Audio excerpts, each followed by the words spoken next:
Amen. And it was a great vision, a great vision. I'm humbled and honored to be a part of this great move of God. Amen. I thank God we see Bishop Ray here. Yeah.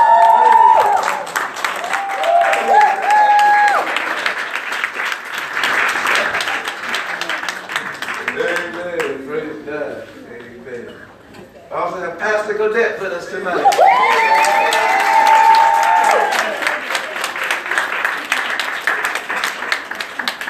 Bless God. Amen. I thank God for each and every one of you. Give yourself a hand clap.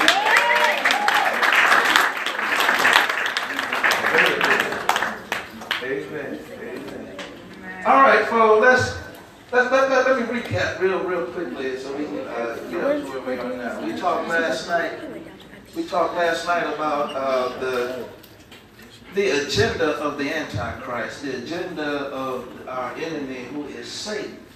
That he saw the promise of God going to happen come through the first family, Adam and Eve, and he began to work a plan to try to stop what it was that God was trying to do. We talked about in Genesis 3:15 how God began to divvy out judgments, and he cursed the serpent, and he said, "You'll bruise his heel and he'll crush your head." And we understood that to be about Christ when he rose from the grave with all power in his hand, that he ultimately crushed the head of Satan. Amen. But we also went on to chapter 6 and chapter 7 where it talked about the sons of God, or angels, fallen angels, began to have sex with the daughters of men and created Nephilim, or giants, to dwell on the earth. And then the Bible talks about how the thoughts of men became wicked continuously and constantly until God destroyed the earth with the flood. Amen. All right? And then we went on and we started talking about what the British called the most wicked man alive, and Aleister Crowley, who was a modern day Satanist who came up with the phrase and the thought, "Do as thou wilt." He was a Satanist, and he taught his pupils how to do black magic and how to sell themselves to get power and gain influence. Then we began to talk about how the artists were coming out professing that they sold their souls to the devil for influence. And one of the things that Aleister Crowley taught was how to backmask, or how to talk backwards and walk backwards, and even when they sung, when you played the song backwards, that you would hear a subliminal message in the music. We played one last night, praise God, and tried to play the second one, and the second one didn't cooperate, but we heard it firsthand, and we'll do one more tonight. So you can get a better understanding. But we began to walk through the lines of time, and we began to realize that it didn't start with the hip-hop culture or the hip-hop music. That's right. The Antichrist agenda had been planned and in play way back when. We talked a little bit about Earth, Wind, and Fire, and how Maurice, the leader of the group, went over and learned the Egyptian ways and learned about the calendar of Osiris. And if you would notice, every album cover of Earth, Wind, and Fire had symbolism involved. And he had influence in that. The songs that he sung are memorable even until now. And that we talked about how music can interfere with both sides of your brain without your intervention, without your interpretation. That we learn by music. We learn our ABCs by music.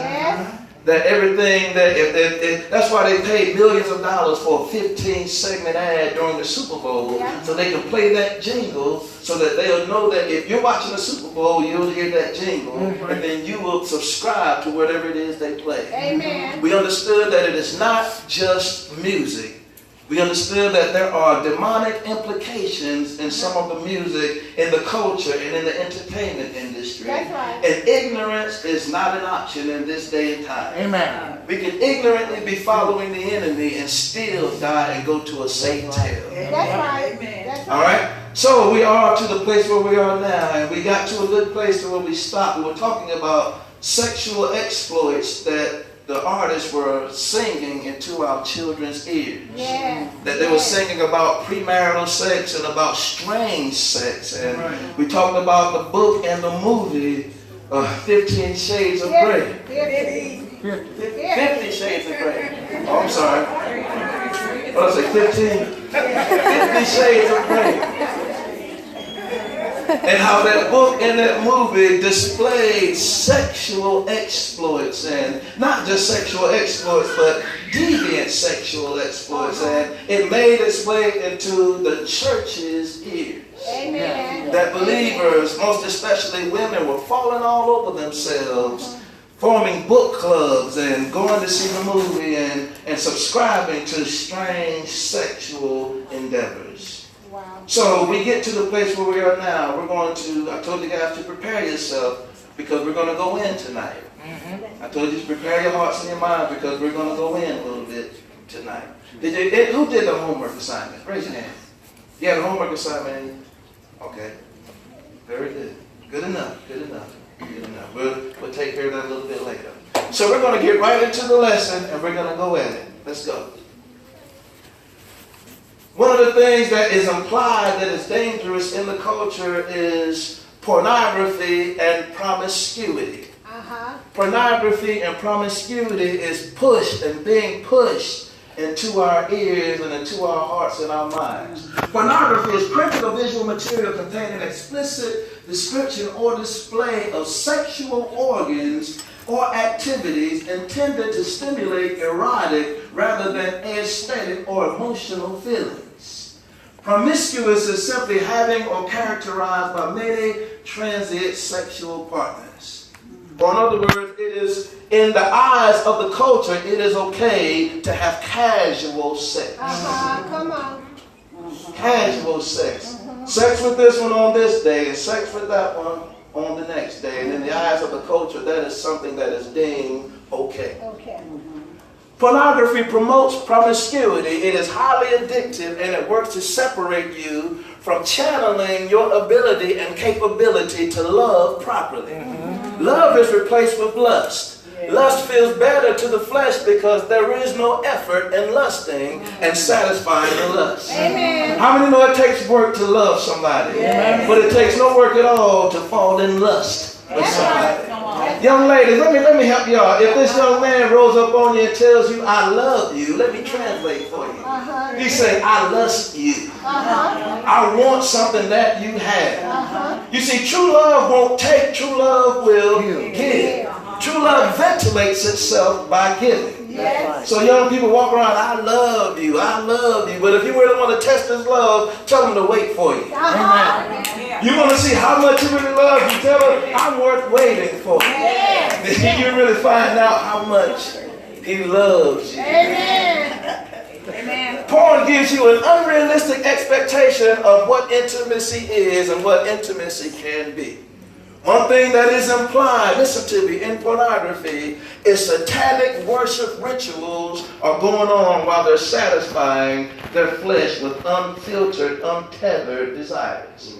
Oftentimes the participants are in the porn scenes are performing satanic rituals and dedicating those scenes to Satan himself. Wow. I have testimonies of ex-porn stars that said that they prayed and they sacrificed to the enemy before they performed the ritual. Some of the things that we think is just strange sex is really satanic rituals. And in order to understand this, you've got to understand that back in biblical times when the goddess Diana was in control over Ephesus, they had sex in the temple. Yes. And they worshiped the enemy by having strange sex in the temple. This is where pornography is derived from. And that you are watching pornographic scenes, not understanding that that thing was dedicated to Satan. And sometimes they put it right in your face what it is. But if you're not understanding, you're just trying to fulfill your desire, then you find yourself worshiping at the feet of Satan. Wow. And pornography always has to end in climax. Come on. Those of you that have watched and have been addicted know you cannot just casually watch porn. That's right. That's right. Porn ends in climax. All right, let's go. That's right. Go back. There is a term that I want you to learn tonight. It's called lasciviousness.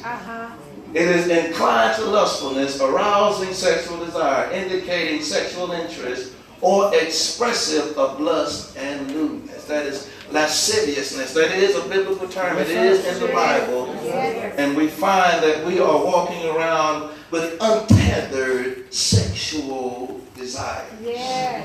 We Yes. can't even control ourselves. Even in a church setting, we find men and women that are lusting. Yes. The reason why women have to have cloths and they have to have shawls and they have to have this covered and that covered because of lasciviousness. Yes. Come on. Even in church. Yes.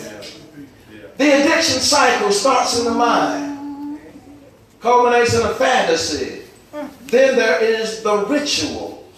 Then there is the act. The sin already took place before the act ever occurred. Yes. And after the act is the shame.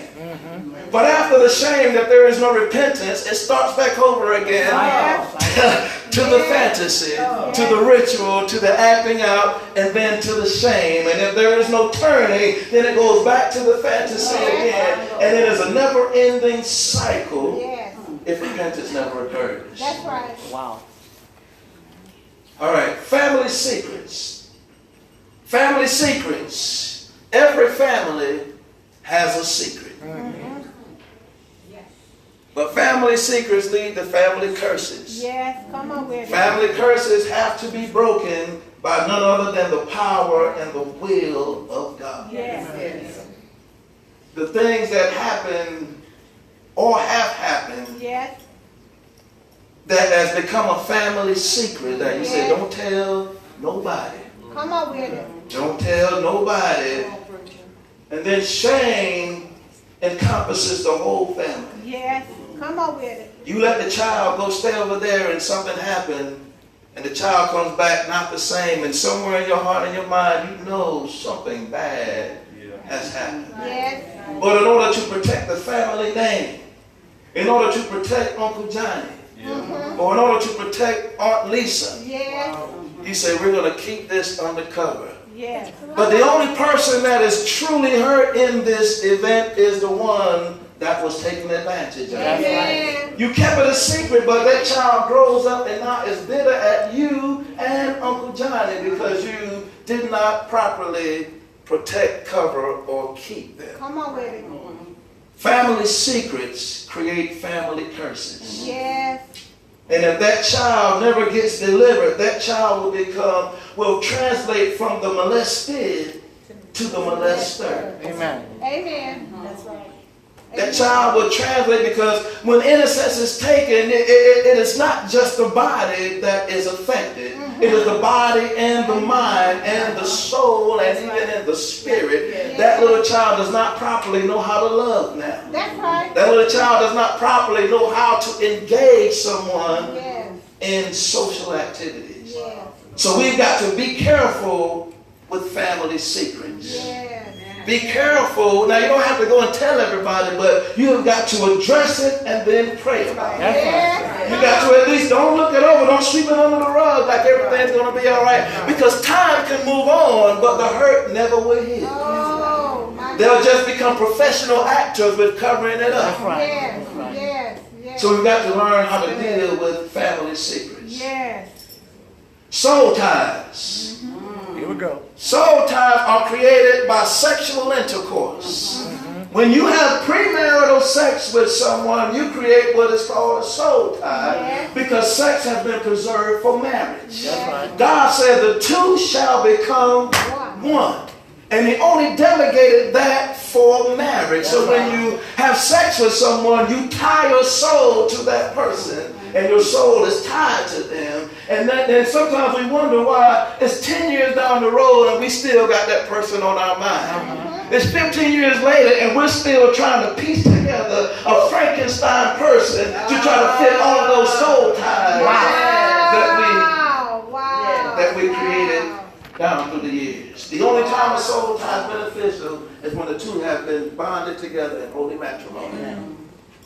Holy matrimony. That's right. Soul ties can't be wished away. They have to be prayed away. Amen. You're in here tonight and you have had premarital sex with someone, most likely you have created a soul tie. Amen. You have created something that God, who does not want to be on you, and you're going to have to bring it to the altar and ask God to forgive you for your sins. Yes. All right, let's go. Let's go. We got a long way to go. Take your time, sir. Okay. Silly superstitions. Oh, Notice how I put the word silly in front of it. yes. A superstition is an excessively credulous belief in and a reverence to supernatural beings, a widely held but unjustified belief in supernatural causation leading to certain consequences of an action or event or practice based on such belief. Superstitions decrease your dependency on the power of God and increases your dependency on the thing you're being superstitious about. Superstitions are handed down 9 times out of 10 by word of mouth. Yeah. That we subconsciously hand superstitions down to our children, Yeah. and then they think it's just something playful, not understanding that mama just showed me how to be a witch. Mama just showed me how to practice being a warlock. Oh, wow. Let me show you. Let me show you. Come on. That's right. The horoscopes. That's right. The horoscopes, each of the 12 different beings in the horoscopes are gods. They're little g gods. So when we subscribe to the horoscopes and we say, I'm a Leo, I'm a Taurus, what's your sign? You see, back when I was dating, that's how we used to spit game. I'm a Leo, what's your sign? I know they don't do that anymore. That might sound lame right now. But back in the day, it worked. Because we're trying to find compatibility according to our sign, not understanding when you subscribe to the horoscopes, you are just worshiping a little g god. Wow. That lion is a god that was worshipped in Egypt. Yeah. That crab, what is that crab? Cancer. The cancer. That is also a little g god that is worshipped. That when you subscribe to the horoscopes, you find yourself subconsciously worshiping a little g god. If you have ever gotten a psychic reading, psychics are really just a fancy name for a witch or a warlock. If you open your spirit up to someone to read your palm, they will be able to read your future by what is called divination, familiar spirits. And if you open yourself up to it, you give them legal rights into what it is that only God should have a right into. Wow. So if you ever got your palm read, stop it. Yes. Get on your knees and pray. Yes. God will show you what you need to know. That's right. All right, I'm going to test you out real quick. If you step on a crack, Sorry, Mom. you walk under a ladder, it's bad. What if you break a mirror? 7 years. 7 years, man. Now, you break a mirror, you get 7 years bad. What if you see a black cat? You'll turn around because the black cat crossing your path means bad luck. Now, how many times have you done these things and did you hold it true? Were you scared when you broke the mirror? Yes. As a kid, we used to walk like this down the sidewalk because we didn't want to step on the crack. Unless you were mad at your mama, you would step on it.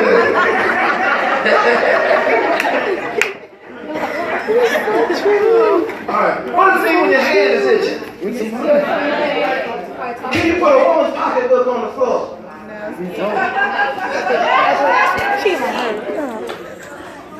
What happens if you slip a foot? How do y'all know all this? How you ever open up a fortune cookie and say, I got it made?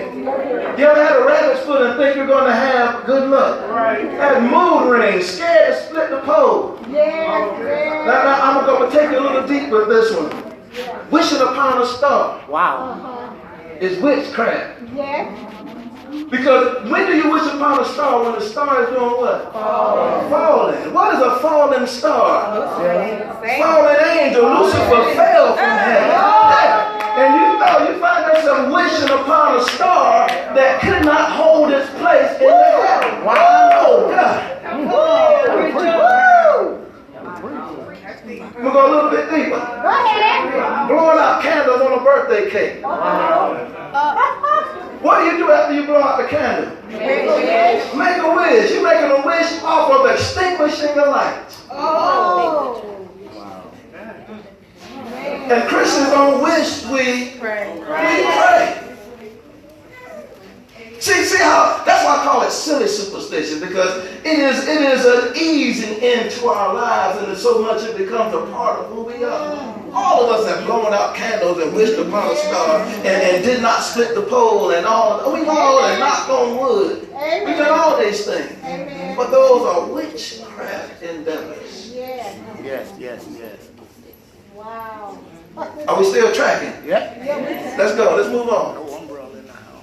Deuteronomy 18:9-12 tells us, when thou art coming to the land which the Lord thy God giveth thee, thou shalt not learn to do after the abomination of those nations. There shall not be found among you anyone that maketh the son or daughter pass through the fire, or that useth divination or familiar spirits, That's right. or an observer of time, the horoscopes, or an enchanter, or a witch, or a charmer, or a consulter with familiar spirits, talking to the dead. If you're still talking to grandma and aunties and uncles and them, stop. Stop it. Let them rest. Let God deal with them. Stop saying, well, I spoke to mama and grandmama last night and they told me this, that, and such and so. Wow. Do not talk with the dead. Let the dead be the dead. That's right. Talk to God about grandma and grandpa. That church say amen. Amen. Y'all getting cold up here.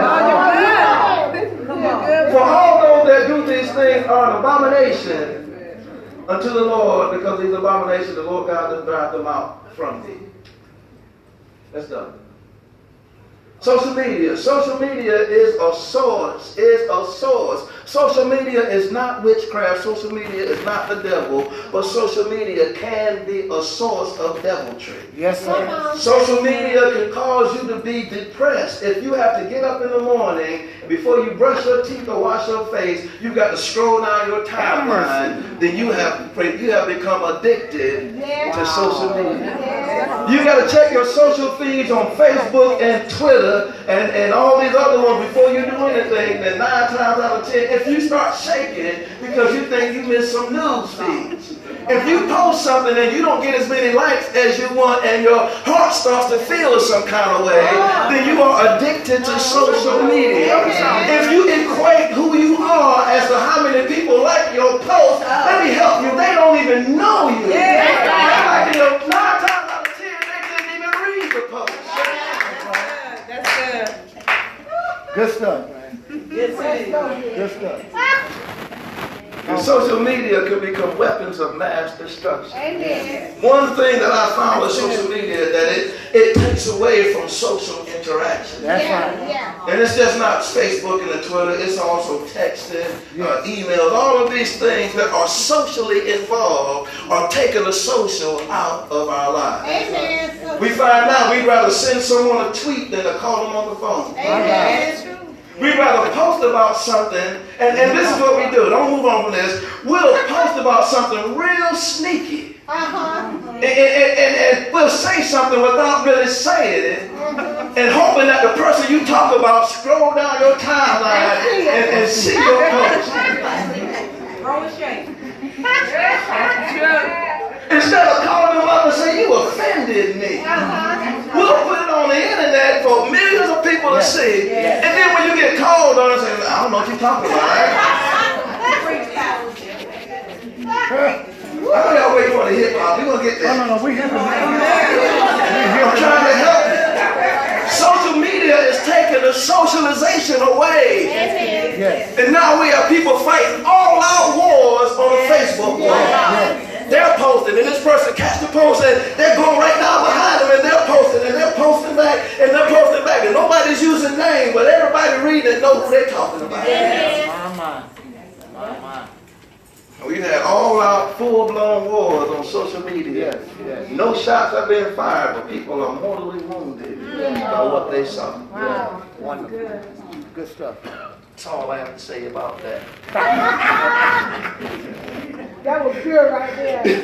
Depression is an illness that involves the mood, thoughts of a person, and ultimately affects the way that person eats, sleeps, and feels about themselves. Depression is not the same as a passing thought or mood. It is not a sign of personal weakness or condition that can be wished away. People deliberately put themselves together and get better. That's right. It is a spiritual battle that has to be dealt with prayerfully and according to the Word of God, without properly dealing either with the symptoms or full manifestation of depression. It can go on for weeks, months, or even years. Yes, Right. yes, Right. yes. One of the things that is sneaky and crafty in the enemy's plan for God's people is something called self-harm. You guys know what self-harm is? Yes. They hurt themselves on purpose. Yes. They cut themselves, pull scabs off so it won't heal, burn themselves. And they do all manner of things to harm themselves because they don't feel any self-worth. Yeah. Oftentimes there are signs when people are hurting themselves or are depressed. We have got to watch for those signs. Amen. Amen. Some of those signs are right in our face, some are not as readily seen as the others. Also, we're going to get back to depression. I needed to preface where we're going with depression. We have got to understand that there are new drugs out on the scene. Come on. Yes. Come on. There are drugs that are disguised as candy. There are the drugs. You see that first one, I believe, are Smarties. Smarties. They are now making drugs that they package to look like Smarties, to where the kids in the middle school can bring them to the school, sell, and use them in the school. Kids are walking around glazed in their eyes because they have gone to school or got to school and got high. See, those are gummy bears in the second. I think those are gummy bears. Sour Patches. Thank you. Sour Patches. Sorry. Those are Sour Patches, and what they do, they sprinkle something on those Sour Patches, and you can get high just by eating candy. Wow. There's a bunch of new drugs on the scene that we have got to understand are there. This is one I didn't even know about. Chapstick. These products. What they do with this product, they put it on their eye and get a tingling sensation simulating getting high. Wow. It only happens with this particular product. I guess there are oils, some type of peppermint in it that causes it to seep in the eyelids, and they walk around high with no alcohol on their breath and haven't smoked a thing at all. Wow. It's called Beezin.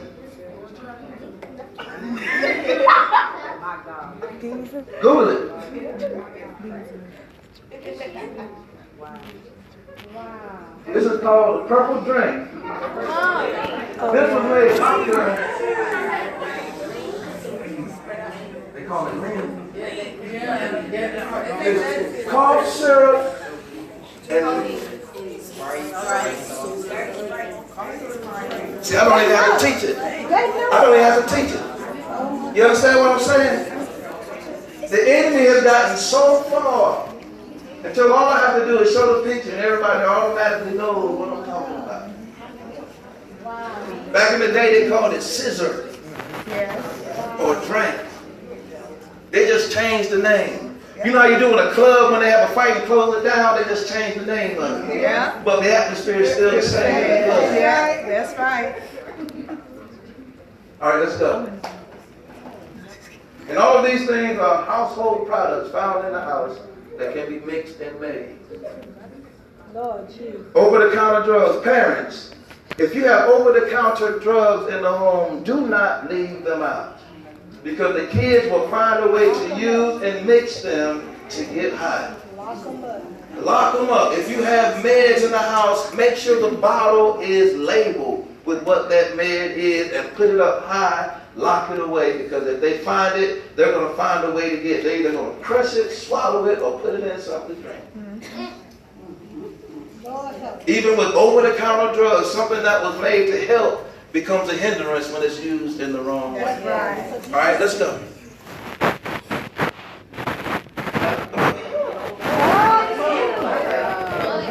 Listen, tampon soaking. What they do is they take a tampon, soak it in alcohol, and put it somewhere. Because the membranes in the anus are thinner than just drinking. Hear me well. Bless me, Lord. Google it. Tampon soaking. And the thing that got me is not the female that's doing it.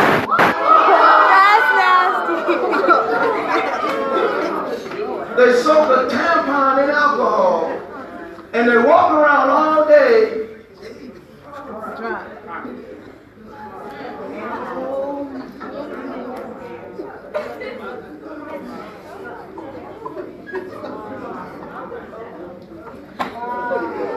Yeah, that's enough of that.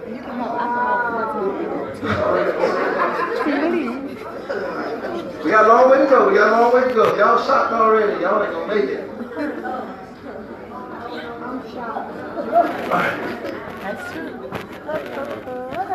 Come on back. Come back. I know, right? Come back. Come back. Come back. Night terrors. Have you ever woke up in the middle of the night scared and you don't know why? Have you ever been sleeping and it felt like somebody was sitting on your chest with their hand over your mouth and you couldn't wake up and you couldn't scream and you couldn't breathe? Called night terrors. There are two demons I want you to be cognizant of tonight. One is called incubus, one is called succubus. They are night demons. Incubus is the male origin of the demon and succubus is the female origin. And their job is to terrorize you in your sleep. Wow. And what it feels like is someone sitting on your chest and you can't wake up. Like someone's holding you chained down to the bed and you scream and you're trying to move and you feel like if you could just shake yourself, you could wake up. Or just night sweats, you're scared and terrified in the middle of the night. Sometimes that is because something is really in the room. Something is really in the room. You cannot invite the devil in your life and think he's going to just stop when you get to your house. No, he's going to follow you all the way in your room, in your bedroom, while you're sleeping, while you're eating. You're going to find you gave him legal access, and he doesn't take partial custody. He wants all of you. And you will find night terror sometimes comes from something that's really in the room. Wow. All right, come on. Entertainment. We're almost there. Entertainment is really just diverting your attention for a set period of time while they teach you something. Entertainment, the true meaning of entertainment is being detained for entry. Something enters while you are being detained. There has not been a show made. Go back. I'm losing. Go back. There has not been a show made that has not taught you something. Every sitcom, every movie, every trailer, every commercial is trying to teach you something. Have you ever wondered why an hour show goes by like that?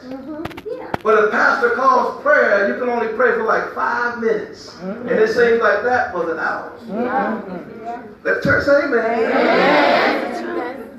But an hour will go by and you're mad at the TV because it stopped at the part where you know it already kept going. And you can't wait until next week because that it should have stopped right there. He was right over the edge. They should have let me know whether he lived or died. And that hour flew by because you were detained while they taught you something. Wow.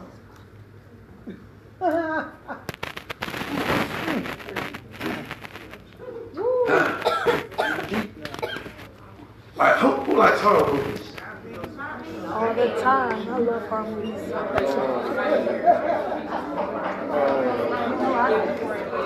Let me help you. Horror, 99% of horror movies came from the dream of a man that prayed for a way to display the devil. Oh, wow. They didn't just make this stuff up. They prayed and got high and got drunk and they meditated for ways to display the devil on the screen. And when you see a witchcraft chant or some type of seance or some type of ritual in a movie, it's a real chant, it's a real ritual, it's something that is real. And they know when you watch it, you become a partaker of what it is they're doing. And demons can enter into your house through the television screen. I know y'all don't believe that, but a demon, if you create the atmosphere, they'll come in. Satan is the God, the little g God of this world. We wrestle not against flesh and blood, but against principalities and spiritual wickedness that sit in high places. So you can invite a devil in your home simply by being detained or entertained by the movies we watch. Some of the demonic movies or the scary movies are simply showing and displaying their devotion to the enemy. Whenever you see, remember I told you last night, the enemy always requires a sign. There's always a symbol to let you know that they're worshiping the enemy. When you see that upside down star, whenever you see it in the middle of a circle, whenever you see the pentagram, whenever you see something, whenever I told you what that was, I told you what the 3 6s, told you that stands for Baphomet, the goat god. This is not peace.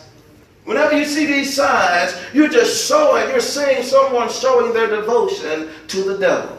And he knows if he puts it on television and is in a way that we love, we will follow, not knowing what it is.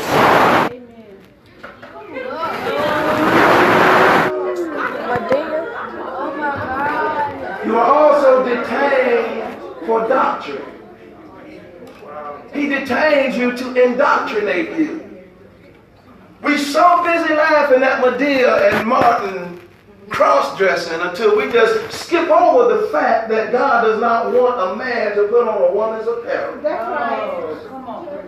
And now it is so commonplace until we're not even shocked by it anymore. Amen. Come on. We've been officially indoctrinated with the Antichrist agenda because somebody made us laugh. Come on. Wow. While they were fulfilling their cross-dressing dreams. Wow. Come on with it. Let's just say amen. Amen. Wow. Medea wasn't the first one. No. Martin cross-dressed. Flip Wilson, Jamie Foxx. What? Who else? Who else? That's really famous. Eddie Murphy. And we simply just jump over what we're saying because they're making us laugh and they're entertaining us and detaining us to indoctrinate us until we no longer think there's anything wrong with it. That's right. Yeah, now we're mad at them. Don't get mad when you got a DVD collection full of them. Yes. Amen. We are detained for deviltry. You ever heard of World Star Hip Hop? World Star Hip Hop. They show deviltry and fight videos. They show people getting beat up and crazy things happening. And we sit there and watch. One thing that I found intriguing about these fight videos, as soon as the fight breaks out, everybody does this. Uh-huh. World Star, I'm going to get all this. Ain't nobody stepping up to break up the fight or they humble. Unless, if somebody's getting jumped and the person getting jumped start winning, they'll kick him so that he can lose again so they can get more footage. Wow. But nobody's helping because everybody's trying to get it on, trying to get it posted on YouTube. Thank you. So that they can get some likes because they think if somebody likes their fight videos, they like them. Wow. Help us, God. Help us, God. We're being detained for deviancy. Talk about him. Tell them about it. Talk about him. Talk about it, preacher. Come on.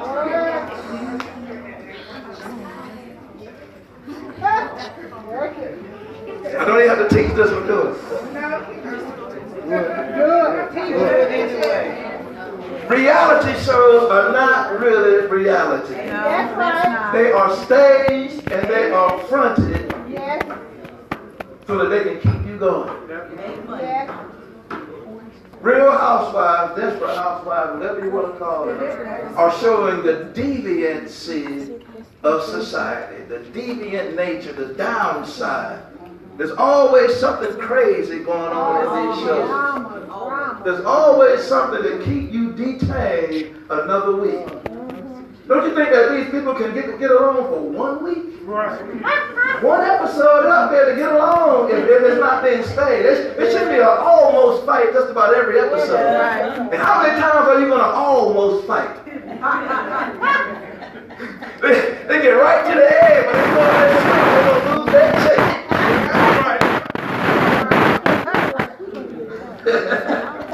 Come on.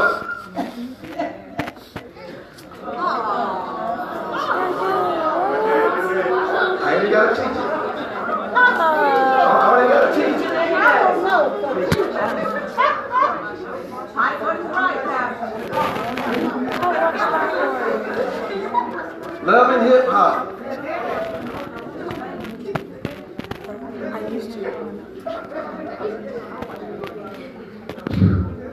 Come on. And it seems they're coming out with another one every other month. Help us.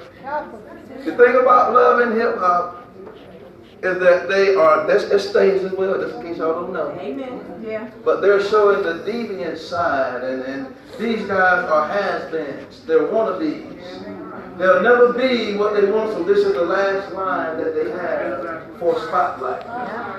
So they go all out with their last 15 minutes of fame.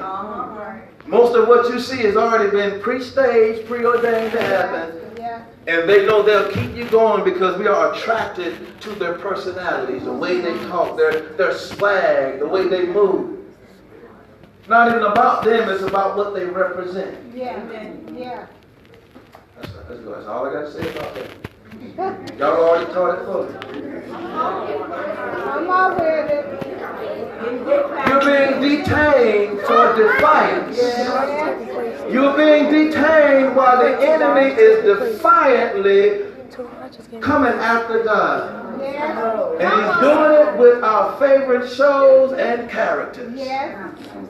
Come on. Scandal is depicting adultery at the highest level. Yeah. Scandal is depicting a man in power flirting around with a woman with power, and they are the ones that are making the decision for you and me. Oh. Come on with it. Amen. That is good. We look by that because it's got a good storyline. Scandal has, what is it, the Secretary of Defense, the guy, I don't know exactly what it is, Chief of Staff. Chief of Staff is a practicing homosexual. Has a boyfriend, or he finds a boyfriend or something like that. And they adopted a baby. Being indoctrinated. Yeah. Because we fell in love with the characters and the storyline. That's right. Empire. I used to like Empire. I still do. Till I found out Lucius Lyons really represents Lucifer. Yeah. And I'm not saying that because his name is similar. His quotes in the first series, the first season, he quoted many times, I'm God, he's not the real God. When he was in jail at the end of the first season, he said, y'all can't hold me down. You tried it before, but I'll be back. And guess what happened to Satan? He's been locked down and he is telling God and telling the world, you can't hold me down because I'll be back. And there's actually a show called Lucifer. Yeah. The deviant thing about Lucifer is it makes this character likable. Yeah. Yeah. Lucifer is a likable character. He's really the Lucifer that fell from heaven, walking here on earth, but they made him likable, preparing our hearts and our minds for when the Antichrist comes. Yes. When the Antichrist comes, he will be a charmer. Yep. He will be one that can talk his way into places, and he will deceive many by causing chaos and then saying he's promising to fix the chaos that he caused. Yeah. Do you look like horns? It was strategically placed behind his head to look like he's got one. That's right. detained for, now, please do not go crazy. Just let me get through this. The dance crazes are distractions from divine purpose. There is a reason there is a crazy dance coming out every 4 or 5 months that the whole world is doing. Don't make no sense. Come on.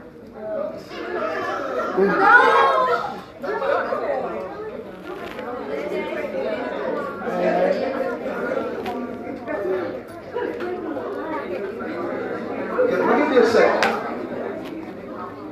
The thing about the nene is an innocent dance, but if you look at how the nene is done, when the person does the nene, they look just like the golden god Baphomet. They're standing, they're twisted, and their hand is like this. Yes, it is. If you put it right beside Baphomet, he's standing or sitting, and he's got his left hand up, which is a symbol.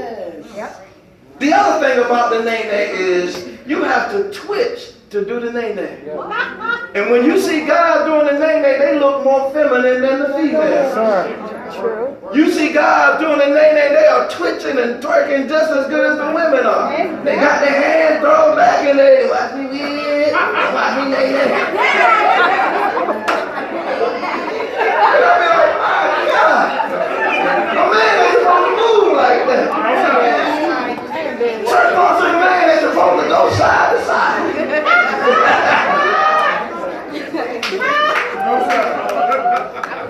It's a distraction.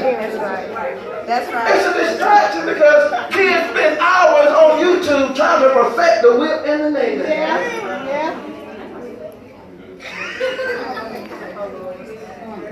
No. Wrap it up. I ain't gotta teach you.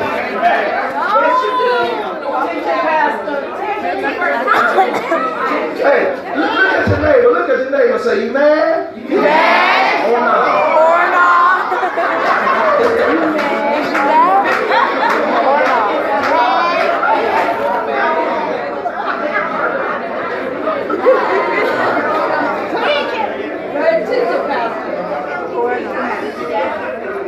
Listen. These dances are not demonic, but they are really distractions. Because in order to do the dance, there's got to be something played behind it. You ever seen someone do the whip and nene off of Marvin Sapp? You seen someone do the dab off of CC Winans? Yes. What's been played behind it? Nothing's been played behind it. Kirk Franklin. There's a song called Whip Nene. There's a song with Watch Me Dab on them or something like that. Dab on them. Okay.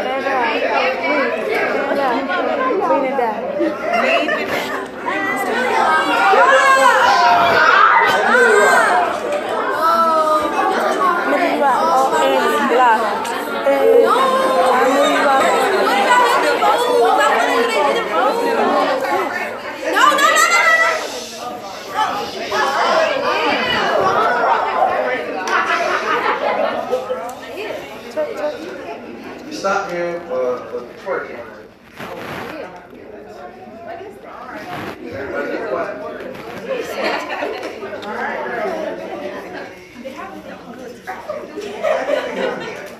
I'm back. You gotta calm down.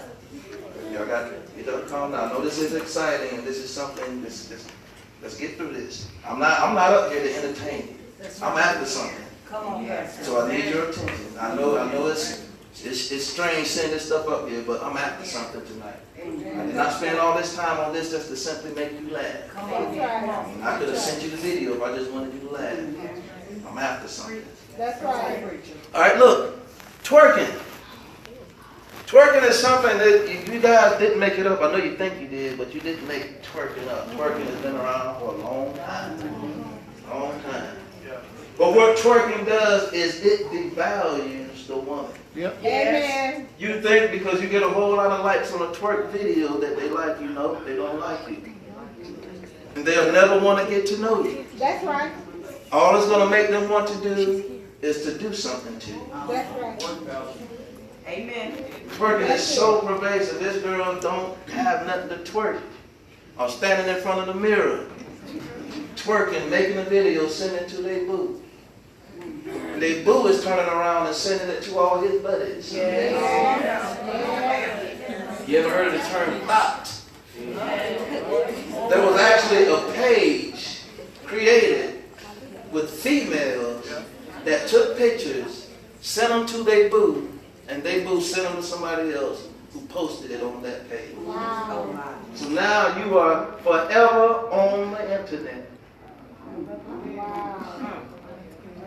Your body belongs to the Lord. Your body is a temple Yes. of the Holy Spirit. Amen. What you have belongs to you. That's right. No man has any right to see what you have. God gave that to you to be preserved for marriage. Amen. That's right, son. Amen. We feel like the more flesh we show, the more we'll be accepted. But you can be a classy lady. See, a classy lady will attract a classy man. Amen. Amen.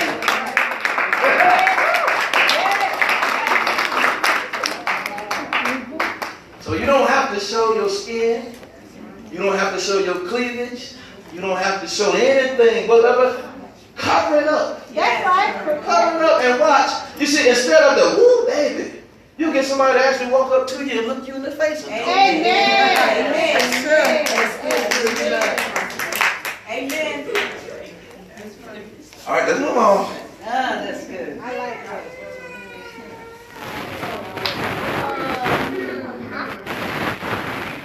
There is another side of the agenda, the Antichrist agenda, that has to be addressed. Come on. It has to be addressed. I know it's a touchy subject. I know that once you say it, you are called a bigot and a hater, but somebody's got to say it. That's right. There's an Antichrist agenda for the lesbian, gay, bisexual, and transgender that is pervasive and it is powerful. What we call the bathroom law, they are going back and forth. And I think they set precedents that the DOJ has actually sued the state of North Carolina, and we turn around and sue them back. They've set precedents. We got sued by the federal government Yeah.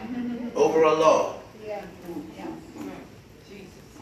And what I find very interesting is that it is the straight people that are representing the gays, lesbians, and transgenders.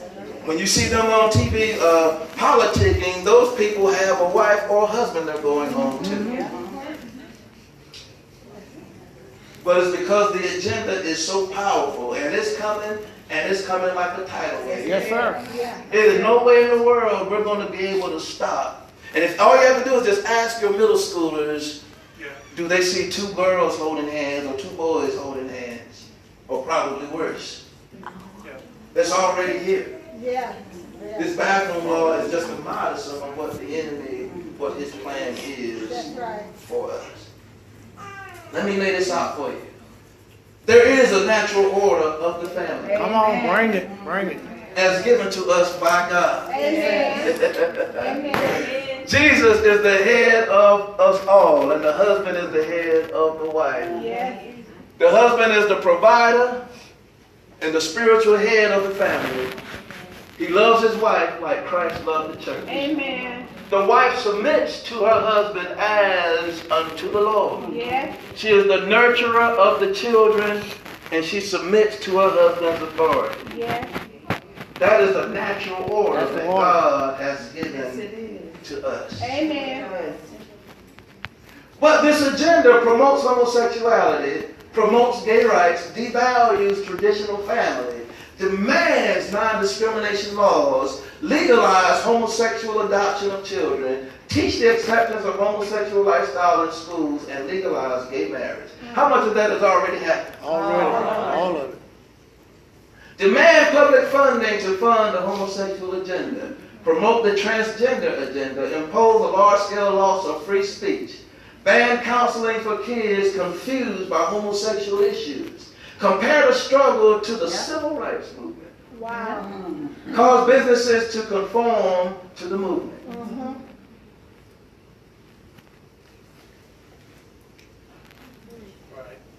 Come on, There it is. tell the truth. The deviant part is that they now are trying to infiltrate the church. They want to use the influence of clergy to promote the agenda.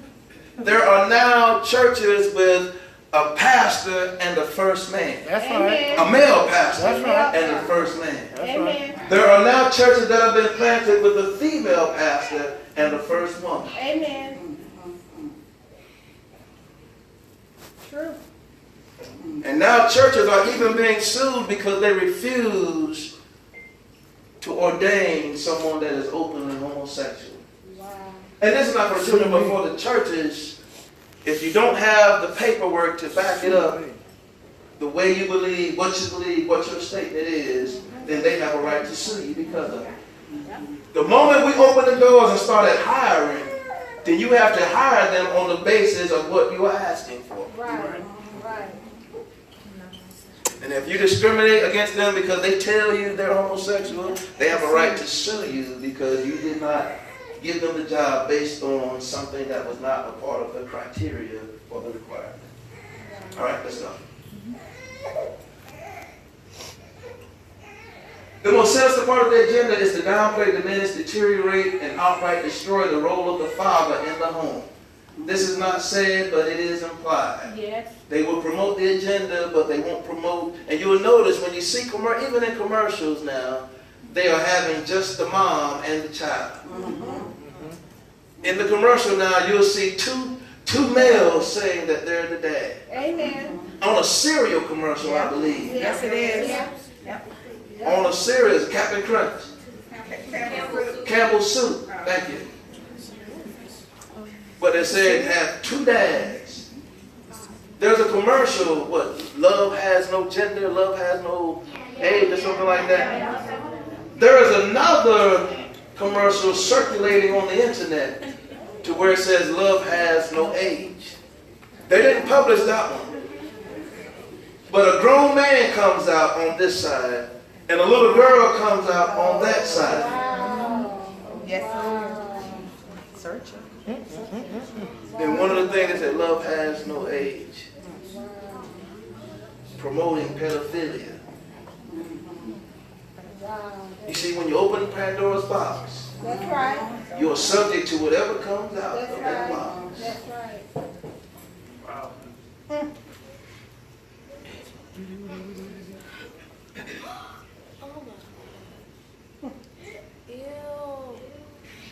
All right, Here we go. to the hip hop. This is what I call gender bending influence. Who's that first person over there on the left? 2 Chainz. What does 2 Chainz have on? 2 Chainz and a dress. That is, brothers and sisters, that's a dress. That's a dress. I'm sorry. That's a dress. Who's the second person? Jada Smith. That's Will Smith's son. And he is a known professing cross-dresser. He loves to put on skirts and dresses. Who's that next person? Young Thug. I think he's the first openly gay rapper. No, he got a whole girlfriend. He got a what? He got a girlfriend? He has a girlfriend. He doesn't have a girlfriend. He's the first openly gay rapper with a girlfriend. Well, you know that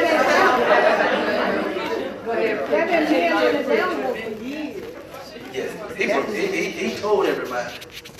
Come on.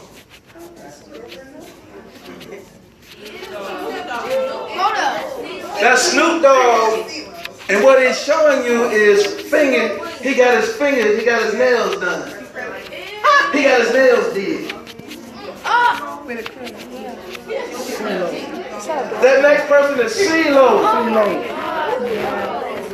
With a dress. That next one is Lil Wayne.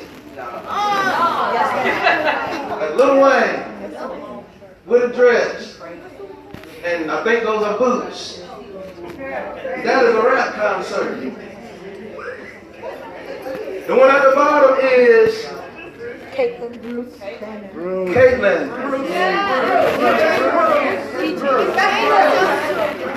The person formerly known as Bruce. He turned 60-some years old and said, nope, I'm going to be a woman. And had a sex change, and now he goes by the name Caitlin. I know him. Caitlin. It says, call me Caitlin. And one thing particular about that, I believe he won the Woman of the Year award. Won the Woman of the Year. That first person is P. Diddy. Oh, that's not a kill either. He's not Scottish, so he shouldn't have on. Call it a kill all day long. He's from here. We don't wear skirts over here. Don't come with that. I'm just like, oh, that's a kill. That's a skirt. It's a plaid skirt. The second one is Pharrell with a purple bag. And there ain't no woman in that car. He ain't holding that bag for nobody. He's styling a purple bag. That last picture is 3 guys that posted on the internet in manties. Pantyhose or underwear, female underwear for men called manties. Google it. They're called manties. They're female underwear that men can now purchase and wear. They also have pantyhose for men to wear. Pantyhose for men to wear. And I'm also told that men are now putting on perfume instead of cologne.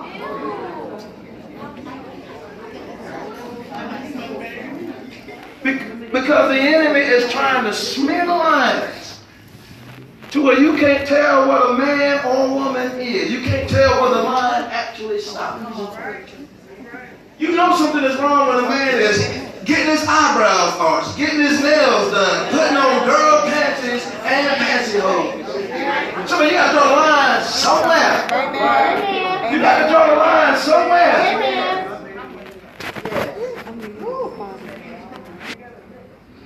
But he's trying to spin the line until you can't tell what is a man and what is a woman. That's Terrence Howard with a purse. That's a purse. That's a purse. Y'all know what this is? Wait, let me, what is it? That's a purse.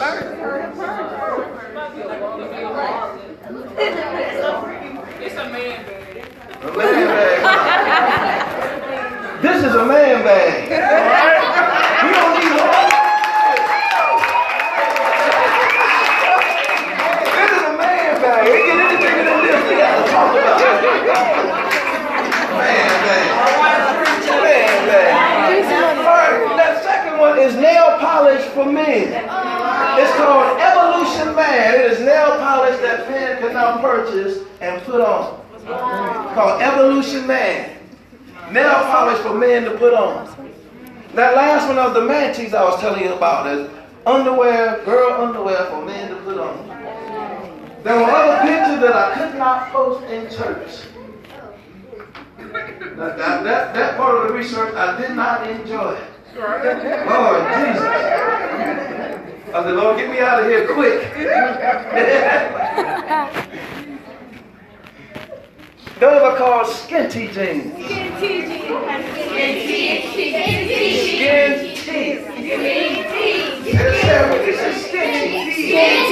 Skinty jeans. Very good, very good. These are called skinty jeans. Now, I kind of told on myself because when I first started teaching about the implications of the culture, baggy pants and saggy pants was what I was teaching on. I was telling boys, pull your pants up.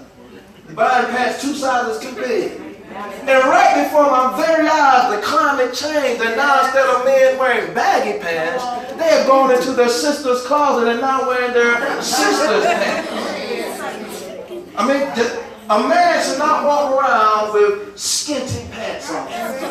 I'm sorry, we're built different than women, and men should not walk around with their sister's jeans on. And now it's so crazy, they're buying the pants a size too small so they can sag and be tight at the same time. I'm not getting on your nerves. Give me a few more minutes. Men should not be walking around with skinny pants on and showing all your curves and all your calves and all that. I got something else.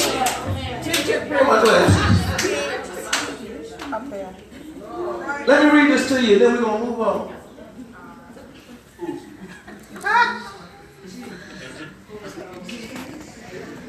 The number of men suffering from painful testicular problems is on the rise, thanks to the current fashion for tight jeans, experts have claimed. The trendy denims are causing twisted testicles, bladder weakness, and urinary tract infections. Low sperm count and fungal infections are also being put down to the tight-fitting jeans. Wearing tight-fitted clothing over a prolonged period of time can lead to urinary tract infections, leading to overactivity of the bladder. A type of bladder weakness as well as low sperm count and fungal infections. Please don't put your style before your health. Amen. Twisted testicles occur when tight trousers prevent the spermatic cord from moving freely, meaning it twists and leaves the testicular torsion, which cuts off the blood supply, requiring immediate surgery to prevent a gangrenous testicle. Wow. I never knew that. Let the church say amen. Amen. All right, blasphemy. Blasphemy. We got to pick up the pace. Blasphemy is an act of insulting or showing contempt or lack of reverence for deities, to religious or holy persons or things, towards someone, something considered sacred or inviolable. That first picture is a picture of Iggy Azalea. Iggy Azalea, she's portraying the goddess, she's portraying the goddess Diana of Ephesus. Wow. The goddess Diana, she is portraying the goddess of Ephesus. The second one is Kanye Crazy West. And he calls himself Jesus. He claims and fames himself to be God, to be a God. And he has an album cover with demons around him, pale-faced demons. The one sitting on the floor has a forked tongue coming out. You can't see it, but she has a forked tongue coming out. And right above Jesus, he has an upside-down cross, which is one of the universal symbols of Satan or witchcraft. The third one up there, I believe, is Lil Wayne. I think that's the album cover, The Drop Is Over. The last one is Remy Ma, and her album cover says, Jesus Christ. Blasphemous. It doesn't get any more blasphemous. And the lyrics support what it is they have on the album. Right. There's Kanye with a crown of thorns on his head. Yeah, he did. This is Kanye West in a concert with another skirt. But notice this. That is the goat head Baphomet that he's donning. And they put the goat head Baphomet around this part because the goat head Baphomet is a half man, half goat, half male, half female. And you put it around the reproductive part to show that he is a vehicle to be used for the enemy. Wow. I showed you the one with Beyonce. I showed you two pictures where she had the goat head Baphomet that covered up her private parts. Because the enemy does not want a man or a woman to reproduce after God's kind. Wow. This is him again. In this concert, he called this person who is supposed to represent Jesus Christ up to the stage to ordain him into the ministry. Jesus. That's simply Rick Ross saying, God forgives, but I don't. Oh. Let's go. Let's go.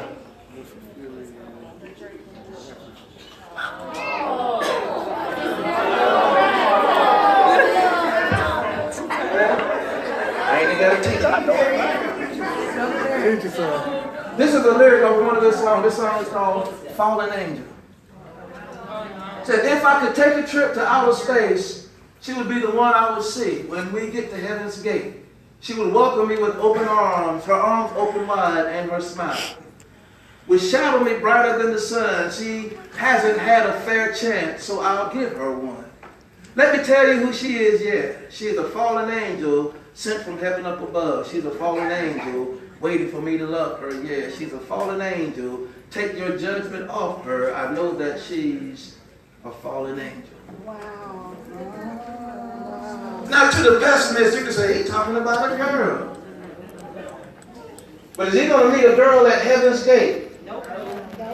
He said, girl hadn't been given a fair chance, so I'll give her one. Take your judgment off of her.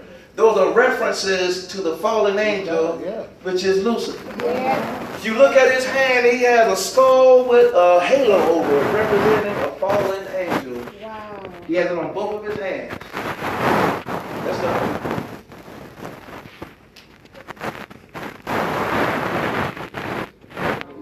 This is Brother Jay-Z from the Black House.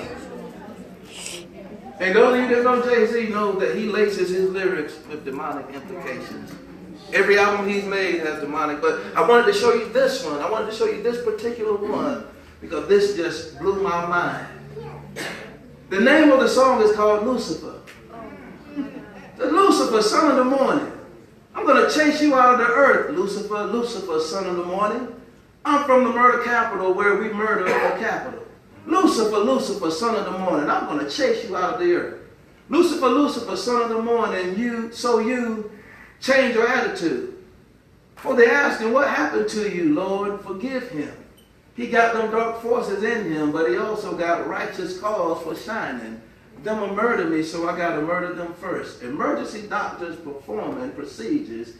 Jesus, I ain't trying to be facetious, but vengeance is mine, said the Lord. You said it better than all. Leave blank on death's door. Breathing on respirators for killing my best boy haters. He made a song quoting Lucifer, then misquoting scripture. Made a direct reference to Jesus. So I'm not trying to be facetious, but vengeance is mine. Said the Lord. It's much more into this, but I don't have the time to go into it. He's depicting a real story. He's depicting something that really happened, and this is his response to what happened. 3-6 Mafia. I wanted to show you this one. 3 6s is what? The mark of the name, the numbering of his name. One of these brothers' father is a pastor. He says, I'm on a cross, Lucifer, please cut me free, cut me free. I'll draw your portrait if you'll pull these nails out my feet. Nails out my feet. My cross turns upside down. No Lord can stop us now because these demons reborn again. Follow me into the trees. Watch me rob Adam and watch me raise Eve. Somebody say blasphemy. Blasphemy. And believe it or not, somebody knew that before I even said it. This is the last one, and then this is T.I. Said, hey, front and center, a winner, not a beginner. Blank can't afford dinner, trying to put something in you. I'm finna stimulate the physical and mental. What I got on my dental turns saints into sinners. Know is what you begin to say, but your feelings get in the way. Should you leave, should you stay? Such a tough decision to make. I got you stuck between your heart and a hard place. I make you choose between the rod and what God says. Oh. Whoa.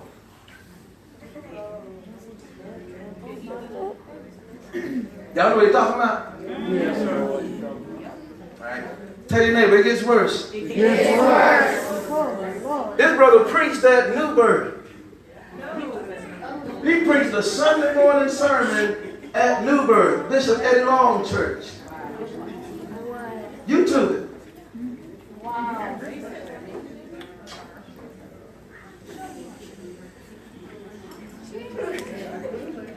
This brother never professed to be sorry for his sins or his lyrics. He's never professed to be saved or a Christian. But he had influence. Sir? He didn't profess any of that, but he was allowed to don the pulpit and preach to this man's youth. There is a YouTube video of him in the youth center, and this young girl jumps on him, and 3 men have to pull her off.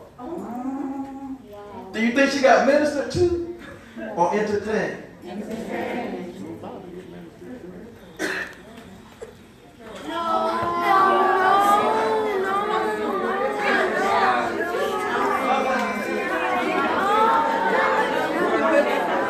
Go ahead.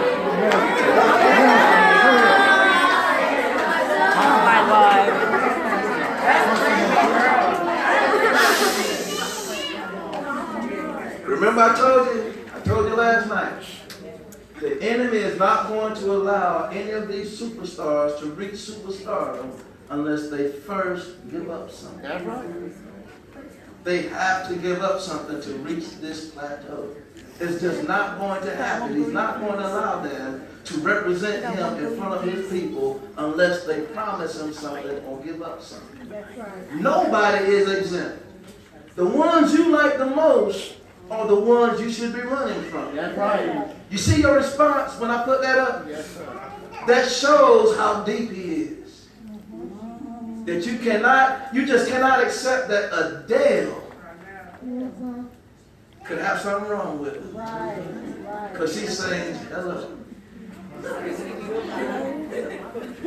Which is really just a remix of Lionel Richie's song. She just changed up the lyrics a little bit.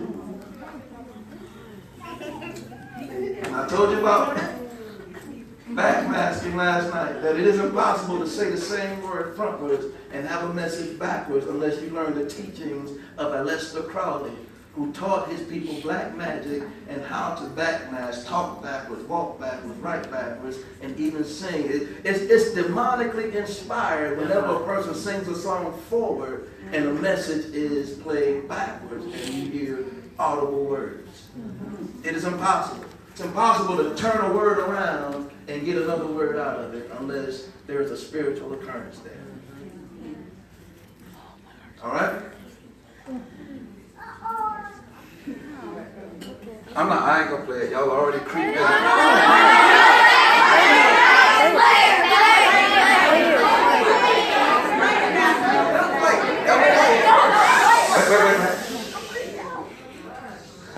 Let the Lord lead you, Pastor.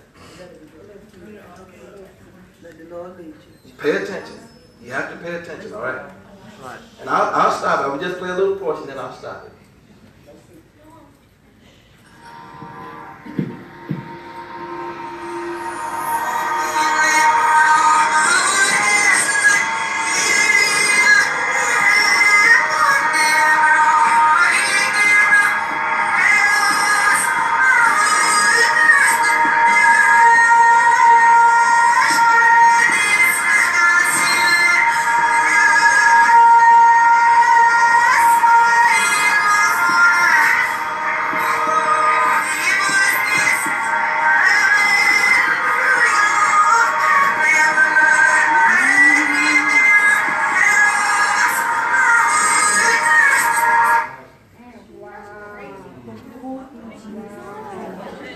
It is impossible to have that many words played backwards when she's singing that song forward. That song has so much influence. So much influence.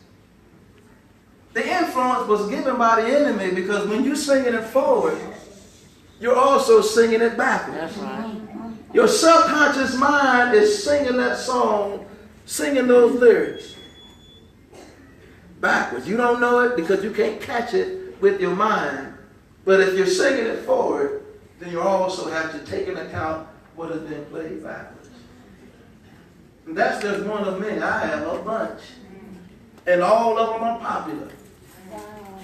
I was going to play Purple Rain, but I decided against that one. Go ahead. No, I'm not going to play that one. Bless the Lord. We'll have to go into that altar call then. But I told you about Michael Jackson and Prince. They were both chalices for the enemy. You thought they were just weird. They weren't weird. That they had to continually give him signs that they were still with him. They had to continue. Michael Jackson had to change everything about him until there was nothing else to change to show the enemy that it was still his chalice or his channel into the earth realm. I told you Michael Jackson was so famous, he would go to China to where they couldn't even intelligibly understand what he was singing, and they'd be crying and falling all over the stage because he was there. Prince the same way. I found out when Prince died that the church was in love with Prince. There were saints that were mourning and have rituals and things over Prince. They are mourning him because he's gone. And I told you about the church that sung Purple Rain in the worship service. Come on, we're almost there. We're almost there. Take time. There's a reason why they allow these preachers to be put on television. It is not because they're up there to minister. That's right. If you ever watch the show, they are strategically showing you bits and pieces of real ministry, but they highlight the bad side or the dark side, or they wait till they get into a disagreement, or they're trying to show you the bad side of these people, to show you that preachers are human. Yes, preachers are human, but preachers are called by God. Amen. Amen.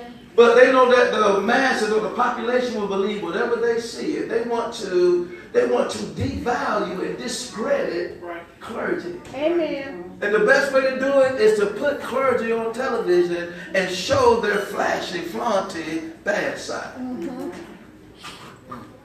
then you have all of these different shows with the preachers on them. Kirk Franklin,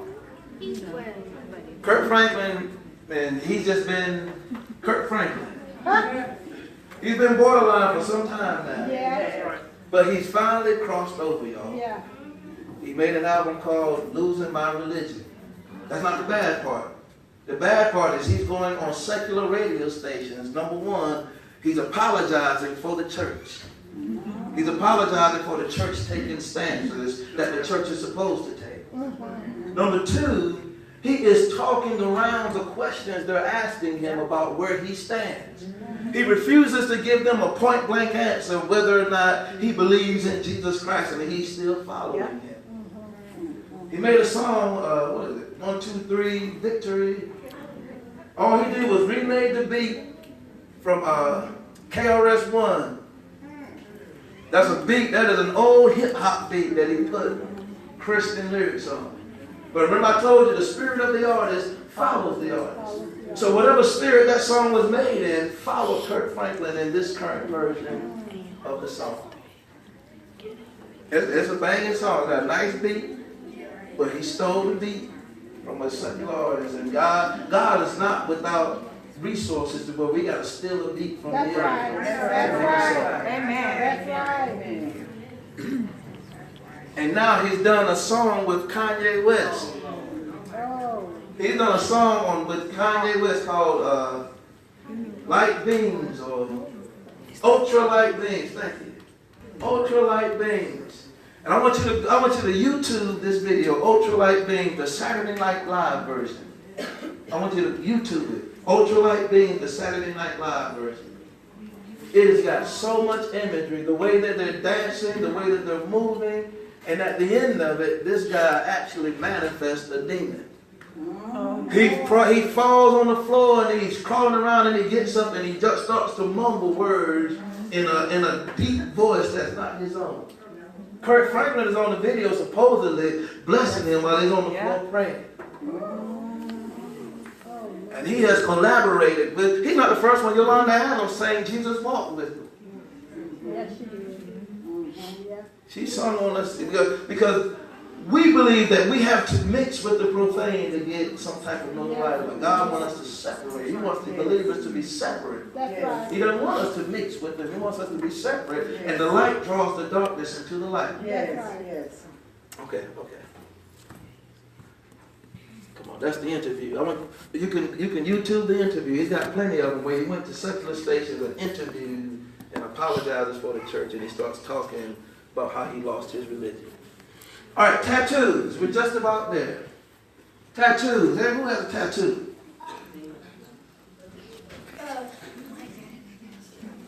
I'm not gonna call you out. I got one too. I got one too.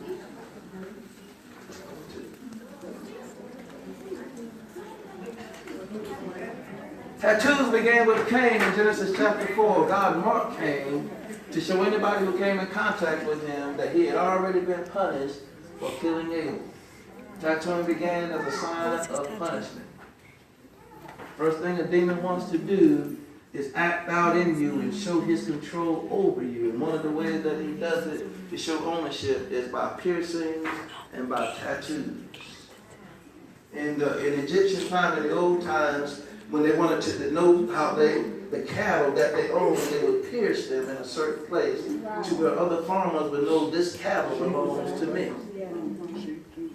And sheep too. When they wanted, and they pierced, branded, and tatted what belonged to them with a certain sign to show any other farmer, this sign is my sign. This one belongs to me.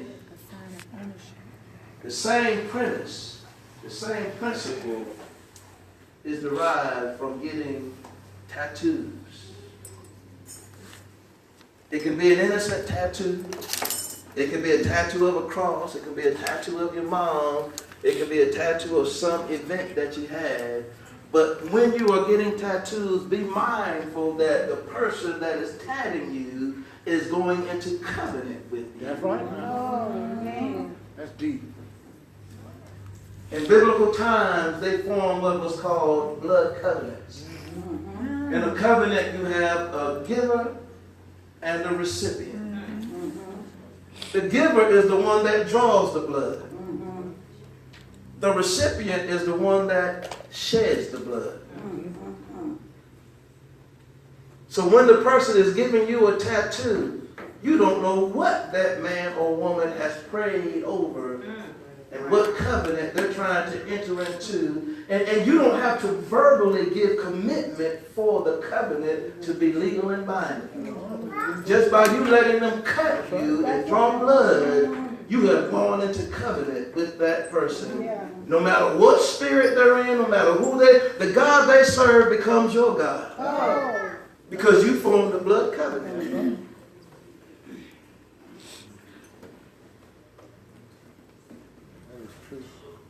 Wow.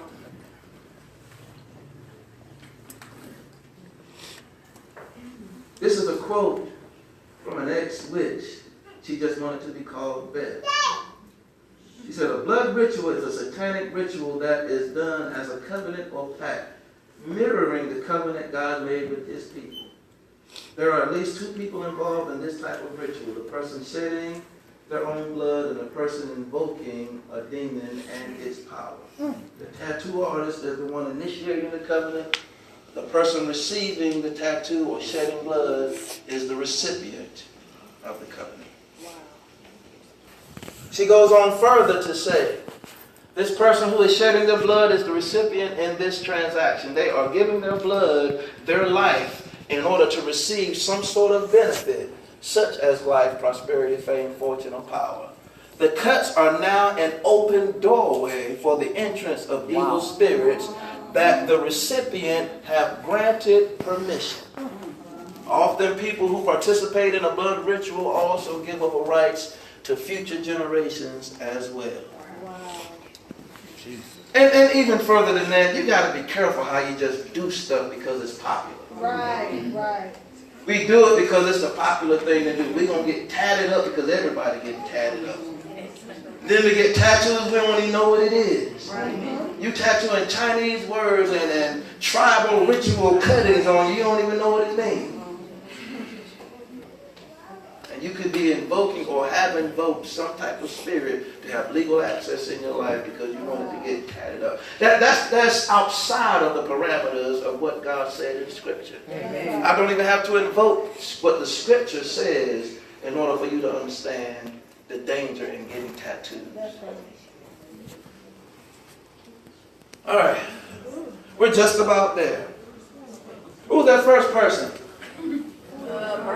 Birdman. He's what you call tatted from head to toe.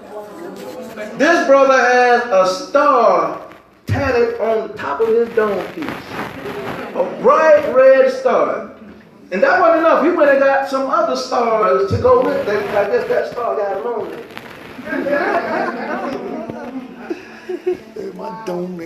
Remember I told you that the enemy always wants a sign that you're worshiping him. That's right. So you'll find that one tattoo won't be enough. They have to go back and get another. Then they have to go back and get another. Then they run out of places to tattoo themselves, and now they're tatting inside of their mouth. Lil Wayne's got a tattoo right here. He's got a tattoo on his chin of an eye as though it's tearing out of his skin. I showed y'all that yesterday. He's got tats all over his face, all over his body, and God knows where he got tattoos that you can't even see.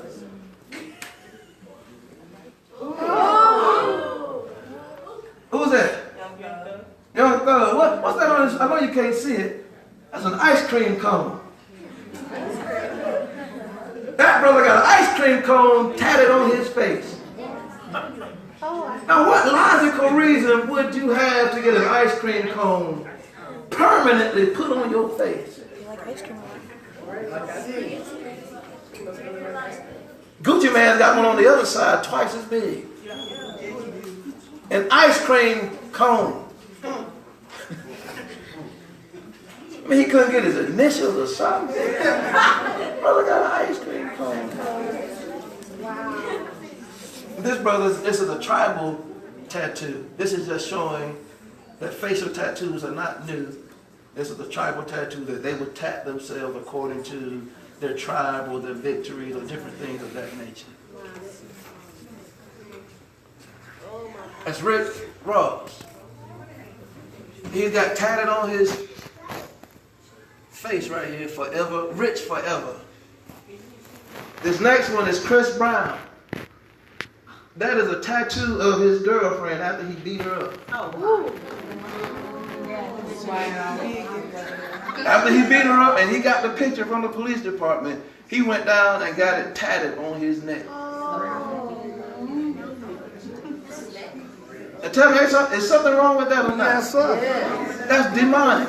Yes, it is. That is demonic to get a tatted picture of your girlfriend's battered and bruised face permanently put on your neck. All right. That's him again. And those are those two skulls with the halos on them, symbolizing fallen angels. That's his hands. That's Lil Wayne. And that is Birdman with that star I told you on the top of his head. This is Aleister Crowley. The one I told you is called the most wicked man alive. The founder of modern day Satanism. And I suppose that is his homage to his teacher. Wow, man. There you go. Big old ice cream cone with lightning coming out of it on his face. And this brother is Tiger. The all-seeing eye of Osiris. The all-seeing eye of Osiris. Two Egyptians in covenant. What you can't see there is symbolic of them in covenant over the Ark of the Covenant. And these are the two eyes of Osiris. His back is worse than this. His whole body is filled with symbolism. Remember, the enemy requires a sign that you're still worshiping him. So they're going to get tatted until he takes them out of here.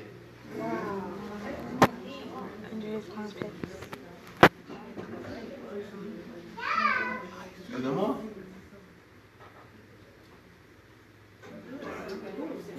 That's Birdman again. I mean, we ain't got enough time to explain all that mess he got. This brother's got 666 tatted on his eye.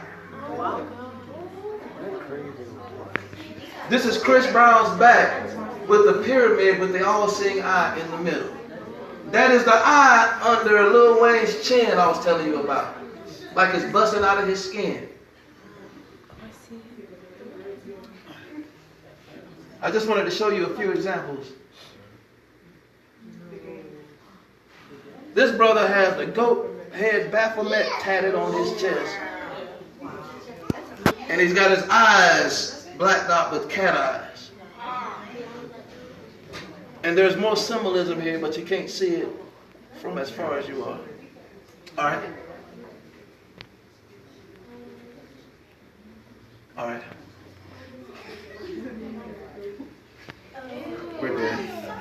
We're done. We're done. Yes. We're done. Hip hop trends. The first thing that hip hop teaches you, or the culture teaches you, is to have no respect for yourself, others, or authority. Second thing it teaches you is awkward fashions.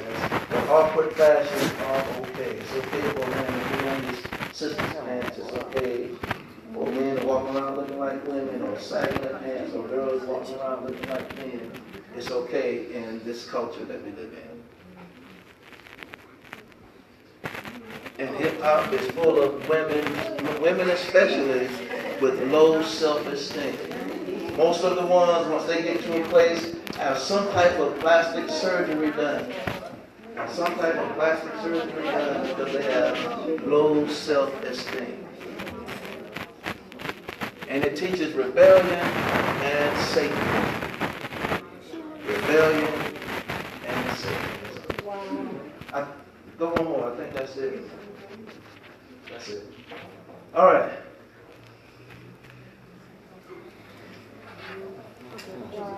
That is the lesson.